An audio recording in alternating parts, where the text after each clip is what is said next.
Hello viewers, আসসালামু আলাইকুম। আমরা দ্বিতীয় দিনের মতো চলনবিল গুমানী নদীতে বেড়াতে আসলাম নৌকা ভ্রমণে। তো ধানকুনিয়া ঘাট থেকে আমরা নৌকাটা পেলাম। এর আগে যে আঙ্কেলটা ছিল ওনাকেই আমরা নিয়েছি।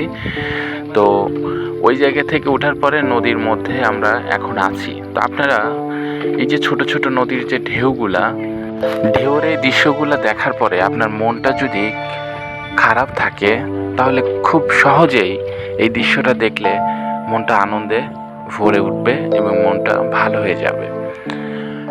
এবারে আপনারা দেখতে পাচ্ছেন যে নদীর দুই ধারে যে বাঁশ বাগান থাকে, এটা অনেকটা ব্লকের মতো কাজ করে। এটা মাটি রক্ষার জন্য খুব ভালো কাজ দেয় আর কি। তো সেই দৃশ্যগুলাই দেখতে পাচ্ছেন। তো উপর দিয়ে দেখতে পাচ্ছেন একটি বাদুড় উড়ে যাচ্ছে, একটি শিমুল গাছে বসলো। তো সেই শিমুল গাছে অনেকগুলো বাদুড় আছে। তো আপনি সবাই জানেন বাদুড় কিন্তু চোখে দেখতে পারে না।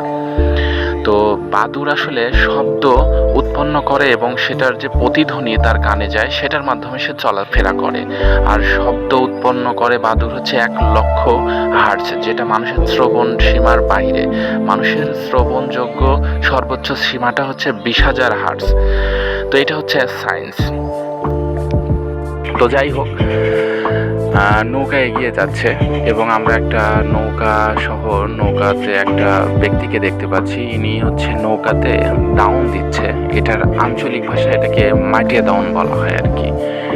তো উনি দাউনটা কমপ্লিট করে চলে যাচ্ছে। তো ও অপর দিকে দেখেন আরেকটা ব্যক্তি দাউনের জন্য প্রস্তুতি নিচ্ছে, মানে নতুন করে ইনি দাউন দিচ্ছে আর কি। এটাকে আবার ভাষা দাউন বলা হয়। তো একটা নির্দিষ্ট ডিস্টেন্সে একটা করে যে আরসি বা 7-আপের যে বোতলগুলো আছে, এই বোতলগুলা বেঁধে দেওয়া হয়। এই কারণে মানে দাউনটা ভেসে থাকে আর কি।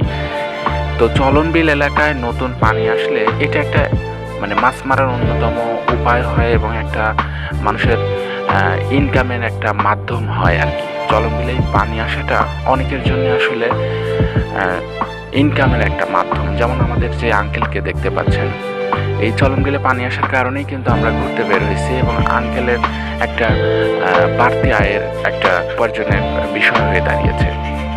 তো যাই হোক, এ পর্যায়ে আপনারা দেখতে পাচ্ছেন খড় ভর্তি একটি নৌকা চলে আসছে।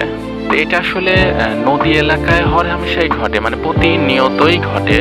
বিভিন্ন ধরনের ট্রলার, ভোট নৌকা, তারপরে হচ্ছে স্যালন নৌকা, এগুলো সবসময় চলতেই থাকে। এবং খড় নিয়ে যাওয়াটা এটা হচ্ছে একটা কমন একটা ঘটনার মধ্যে পড়ে।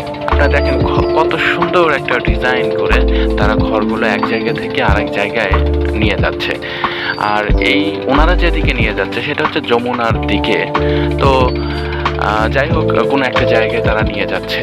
দৃশ্যটা দেখতে কিন্তু অসাধারণ লাগছে এবং এখানে তারা অনেক দিনের খাবার সংগ্রহ করে রাখে, কারণ মিনিমাম 10 দিন 15 দিনের তারা সফরে বের হয়। একটা জায়গা থেকে আরেকটা জায়গায় যেতে মিনিমাম এরকম একটা সময় লাগে।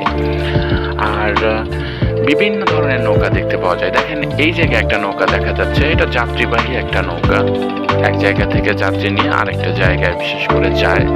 ওপাশে আরেকটা ছোট নৌকা দেখতে পাচ্ছেন, ওটাও যাত্রীবাহী নৌকা আর কি। তো যাই হোক, আমাদের নৌকাটাও এগিয়ে যাচ্ছে, আমাদের গন্তব্যের দিকে এগিয়ে যাচ্ছে।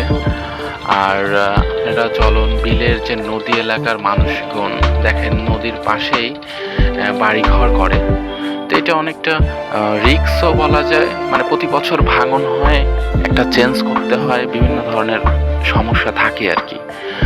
আর এবার দেখতে পাচ্ছেন আমার মামাতো ভাই জুয়েল এবং পাশেই আছে আমার ভাইস্তা হচ্ছে শুভ। তো তারা বসে আমার সাথে গল্প করছে, সাইডের দৃশ্যগুলো দেখছে। তাদের কাছে তাদের অনুভূতিটা অনেক ভালো লাগছে, তাদের মতামত আর কি। আমারও ভালো লাগছে তাদের সাথে এসে তাদেরকে সময় দিচ্ছি। আর দৃশ্যটা আসলে দেখার মতো, আনবিলিভেবল একটা সিনারি।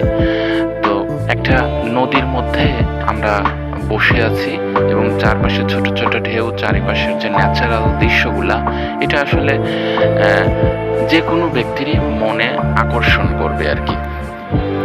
তো যাই হোক, আমরা প্রায় আমাদের গন্তব্যে চলে এসেছি, ধানকুনিয়া খেওয়াঘাট। এখানে আমরা আবার চলে এসেছি। আর এই জায়গায় দেখেন কত কষ্ট করে নৌকায় মানুষজন পারাপার হয়।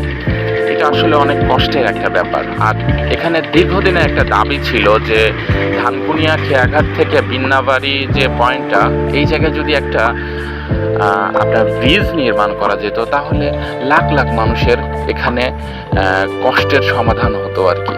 কারণ তারা প্রতিনিয়ত অনেক কষ্টের মাধ্যমে পারাপার হয়।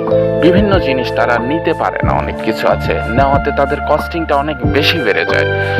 তো এই এলাকার সাথে যদি বিন্নাবাড়ি এলাকার একটা সংযোগ স্থাপন করা যায়, তাহলে এই এলাকার মানুষের জীবনযাত্রার মানে উন্নয়ন ঘটবে। তো সেই সাথে ধানকুনিয়া টু বিন্নাবাড়ি এই পয়েন্টে একটি ব্রিজের আশা প্রত্যাশা ব্যক্ত করে আজকের মতো ভিডিও শেষ করছি। ধন্যবাদ সবাইকে। আসসালামু আলাইকুম।